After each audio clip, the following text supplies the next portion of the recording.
Good afternoon, everyone. Welcome again to our family support group. My name is Craig.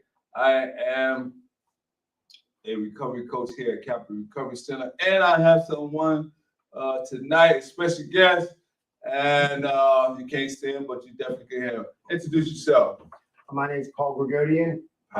This is the second time in this meeting, and I'm liking what I'm hearing and what I'm seeing. Feeling good. All right. Welcome back, Paul. Thank you. And so today we're going to discuss from this article, the topic is Family Addiction Recovery and its importance. This is a family support group, and we're going to be talking about family addiction recovery and its importance. And so this article is brought to us by Behavioral Health /center.com. Once again, this article brought to us by Behavioral Health /center.com. Without further delay, let's dive right into it. And so I'm gonna do the introduction, and then we're gonna go from there. It says, when people discuss the impact of addiction, the focus is often on the addicted individual. While no one endures the consequence of chronic substance abuse at the same level as the user, family members are frequently a close second, making family addiction recovery an important factor to a drug-free life. Families affected by addiction, particularly children, are at increased risk for maltreatment compared with other households. Addiction is a disease that impacts the whole family. It's not an individual disease. This is a family disease as well. Those closest to an alcoholic or a drug-addicted individual have unique roles in the development of addiction and will play an enormous part in the subsequent recovery. All right? And so let's get back. Let's talk about the devastating impact of addiction on families. All right? The article says in recent years, the American family unit has shifted away from the traditional nuclear family to one that comes in all forms. There are single-parent households, blended families, multi-generational families, and foster families. The makeup of your family unit will influence the impact that addiction has on it. That's so. I like the way they broke that down because. Traditional nuclear family household totally look different nowadays. Yeah. And that is so true. For years and years and years. You agree with that, Paul? Yeah, absolutely. Yeah. It's not like Leave It to Beaver and things like that anymore. We don't move up in the world. Yeah, absolutely. Paul says it's not like Leave It to Beaver. Nah. We telling our age a little bit, but that's all right. You know, or the Cosby Show. Yeah, so that's more like up to date though. It's more like, you're just the good people around you, your neighbors, your aunt, your grandmother, whoever. Extended family. Right. More the merrier. Absolutely. And so the article says there's blended family, there's foster families, generational families, multi-generational families, and that is so true. For example, a parent of small children may try and overcompensate for the shortcomings of his or her substance abuse spouse, while children of an alcoholic may begin taking on adult-like responsibilities that are not indicative of their developmental stage. Wow. That's heavy. That's putting a lot of responsibility on a child at a very young age. Yeah. Right? Yeah, it's stunting their growth. Stunting their growth. I mean, that happened to me when I was, maybe 9 years old. Yeah. I experienced I had a 6-year-old brother or sister, a 3-year-old brother, and I missed out on. I didn't even. Going outside and playing. My siblings. And that led to, as I got older, when I was in my 20s and 30s, I wanted to party. I wanted to have fun because I felt like my childhood was. I didn't think this at that moment, but I wanted to, hang out, drink. I wanted to do stuff. I felt like, I was allowed to because my, teenage years and 9, 10, 11, 12, it was just a blur, and I was just, had too much responsibility as a little kid. Yeah, You know? yeah. And that's as you were speaking about that, Paul, I was thinking about I read an article a long time ago that was talking about babies having babies. Yeah. And that, basically entails, and we don't want to get off the topic of what we're talking about, family unit. Mm-hmm. And so what it meant by the article that I read when it's talking about baby having a baby was that young females was having babies at a very young age. 13, 14, 15, yeah. 12, 16. And they were just basically baby themselves. Yeah. And so they didn't really have a chance to experience the development as young people. And so when they got older, they wanted to party because they missed out on so much. Yeah. So thank you for sharing that, Paul. No problem. Yeah, it said children often create intricate systems of denial to shield them from the realities of a parent's alcohol or drug abuse habit. In situations with aging parents of addicted children, the parents often maintain overly dependent relationships with their children, keeping them from valuable learning experiences during this transitional period. One well-regarded study outlined multiple characteristics that are likely to be found in a family unit where parents or children are abusing alcohol or illicit drugs. And so the article goes on and it points out, let me see, 6 points, and I'm going to read every last one of them just to give you some insight. And so we're still talking about the devastating impacts of addiction on family. This is a family support group, and title or the top of the whole article deals with family addiction recovery, and it's important. So back to the devastating impacts. It says, number one, negativism. Lord, if I that's right. Yeah, it's a tongue twister. Yeah. Negativism. Negativism. Yeah, I got it, right? Glad you got it. Woo, it took a while. Scary Nick. All communication among family members is negative, coming in the form of complaints and criticism. The overall mood of the home is a negative one. Two, you're talking about devastation. Two, parenting inconsistencies. The home is an environment that lacks stability, clear boundaries, or any form of consistent enforcement. Children are confused because they don't know what to expect from parents and cannot adjust behavior accordingly.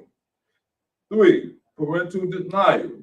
Regardless of mounting evidence and an abundance of signs, parents steadfastly deny their children has any addiction and substance abuse problem. And so parents are in denial. Not my baby.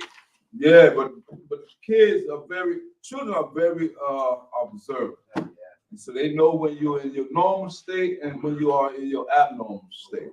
Number four, miscarried expression of anger.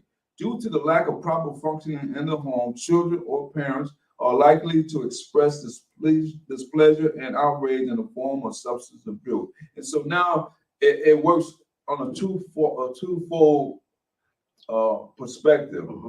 So now we have the parent carrying out these behaviors, which in turn have the children adopting these poor behavior. And so now it's a devastation, it's a continuation of effect. All right?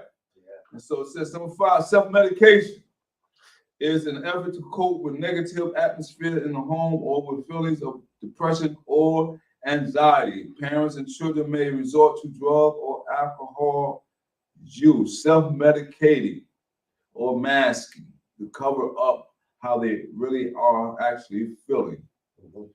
6, unrealistic parental expectations. By parents settling expectations too high, children either obsessively strive to overachieve while never feeling anything is good enough, or completely excuse themselves from doing anything because they feel failure is inevitable. Looking for the perfect person. That's impossible. Trying to get straight A's and make the football team and be there for the family function on Sunday and all that. This is the opposite of the spectrum that we're talking about. That's common too. Yeah, yeah. You know. Absolutely. Every family unit will be impacted differently. In all situations, a restructuring of relationship within the family is necessary in homes troubled by addiction. Restructuring process. Children of alcoholics and drug addicted parents are more likely to get in trouble, perform poorly in school, or become substance abusers themselves. Okay?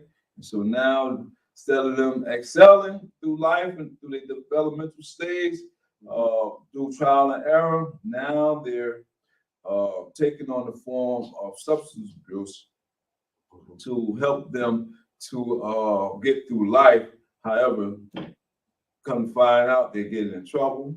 Yeah. They have performed poorly in school, and because of that, they're abusing themselves as well through substance use. All right, the next one we want to talk about, excuse me, and that is the important family role in addiction recovery. You feel like reading a little bit more? Sure, definitely. Okay, cool. Family therapy is substantial to successful addiction recovery treatment.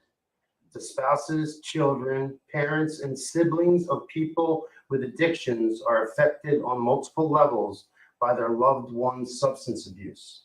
Likewise, these people also have a positive or negative impact on the development of addiction. When someone you care for has a drug or alcohol abuse problem, the natural reaction is to want to do whatever you can to help him or her fix the problem. And yeah, it's just It's only natural out of love, yeah. right? And so it says seek the professionals through family therapy. Yeah. Yeah. In general, the intentions are always good, but it can be difficult to make the distinction between helping and enabling. In short, helping is doing something for someone who cannot do it alone. Enabling is doing something for a person who can and should be handling the task solo. Woo! Yeah, that's serious right there. You know? That's real. That's real talk. There's a difference from helping someone and enabling someone. So we're going to talk read a little about what is enabling. Enabling behavior can manifest itself in many forms and includes any behavior that shields a substance abuser from facing the consequences of his or her actions. So when we shield someone from taking their own role and standing up to their own responsibility of their consequences, we are becoming their enabler. While it may seem like you're helping your husband by covering for him when he misses work due to drinking too much the night before, you're really just enabling him to continue abusing alcohol without any fear of a negative ramification. Many times, the hope is that by protecting the substance abuser from job loss, from financial ruin, poor academic performance, and other negative results of addiction, that eventually he or she will recognize the error in their ways and decide to change. The problem with this thinking is that it's these very consequences that often lead substance abuser to get help. By protecting your loved ones from the inevitabilities of drug or alcohol abuse, you enable him or her to keep going down the wrong path. And so a lot of times people think they're just doing a good job by taking up or making excuses for the person who's going down a slippery slope instead of making them man up or whether it's a woman or take the bull by the horns and just admit and say, listen, this is where I'm at. And if the family or friend can't help, we always advise seek some type of professional help. So it goes on to say, we're going to read about examples of enabling behavior. You feel like read some more? Sure. Okay. All right, cool. Making excuses for your addicted loved one's behavior. lying to cover up for drinking or drug use, bailing him or her out of jail or paying legal fees, avoiding discussions about substance abuse for fear that the response will be negative, having to pay bills that the addicted person was supposed to pay, loaning money for drug or alcohol purchases, trying to think or do drugs with your addicted loved one to strengthen the relationship, threatening to leave but never doing so, finishing tasks that your addicted family member was supposed to finish. And I mean, this family situation and the enabling is such a huge situation that everyone has dealt with one way or another. Absolutely. I love my brother. Yeah. I knew he was doing heroin. This was like 20 years ago. And I hid it. I didn't want to face it. I still gave him money. I still gave him food. My mom did too. Like it's just hard not to. Everyone naturally wants to help their loved one until it reaches a point where it may be too late. And all these things, You're right, man. It's hard not to do it. Yeah. All these things, because you love your brother, you love your father, you love, and it's rough. It's tough to strengthen and be a helper. Yeah. Absolutely. And one of them that stood out to me when you read across it, I said, "Oh, that's me." My family member did, bailing him or her out of jail or paying legal fees. Instead of letting me sit down and face my consequences, I call home. I need bail money. And out of love, of course, bail me out, and then it started adding up more and more. Absolutely, you expect it and you want it, and you're gonna help you. And it puts so much pressure, and stress on the people that love you. And this is where it really changes. All of these things. These things, especially one when it talks about loaning money for drug or alcohol purchases. Woo! That is, man, or not talking about substance abuse. Just not even talking about the ghost in the family, or the elephant in the room. Elephant in the room. We're just gonna talk about the baseball game. Like it don't even exist. Like it ain't standing there in our face. It stinks. Let's talk about Helping. What is helping. We're gonna get into that part right there. What is helping? The article says, watching your spouse, siblings, child, or parent fight a losing battle with addiction can be frustrating and heartbreaking. In many cases, it can become overwhelming and cause close family members to lose hope and withdraw from the addicted individual. If he doesn't care, why should I? Is a common sentiment felt under these circumstances. However, it's at this time that your loved ones need you more than ever before. Left untreated, alcoholism and drug addiction almost always get worse. No matter how upset you are with your addicted loved one, giving up on him or her is never the answer. It's never the answer. And so we're going to talk a little bit about, we want to share some information with you about, here are some ways you can help addiction recovery. You want to read one? I'll read one. Sure. To the end. Okay. Educate yourself. One of the important family roles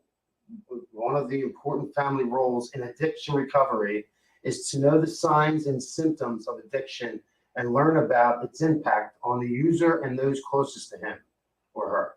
You should learn everything you can about addiction. Say something.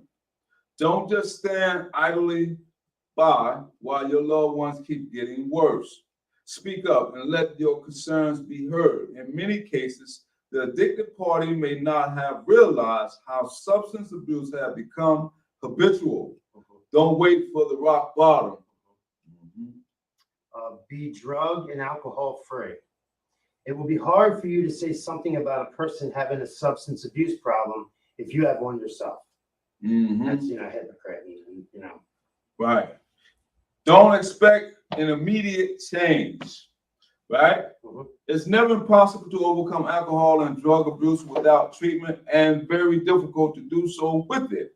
Be realistic about your expectations. The family role in addiction recovery can last for months or even years. Additionally, coping skills developed through time with the proper treatment and family support system. And the last one, Okay? Be the support he or she needs to overcome addiction. Once your loved one decides to get treatment, the onus falls on you and others close to him or her to attend meetings, provide a substance-free environment, and be a shoulder to lean on during rehab and throughout recovery.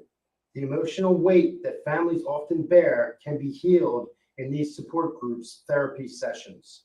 and that is it for us with this family support group. It's been a blast. And once again, we talked about family addiction recovery, and it's important. Remember, addiction is not an individual disease alone. It affects the entire family. Once again, my name is Craig, and I got with me today Paul Vergodian, thank you Paul. for having me Yes, and reading. it's a pleasure, and This was, it's good to have you. All right, Williston, I see that you was watching, and as always, man, keep up the good work, and then we'll see you on the next one. Take care. Thanks. Yeah, that's good. That was a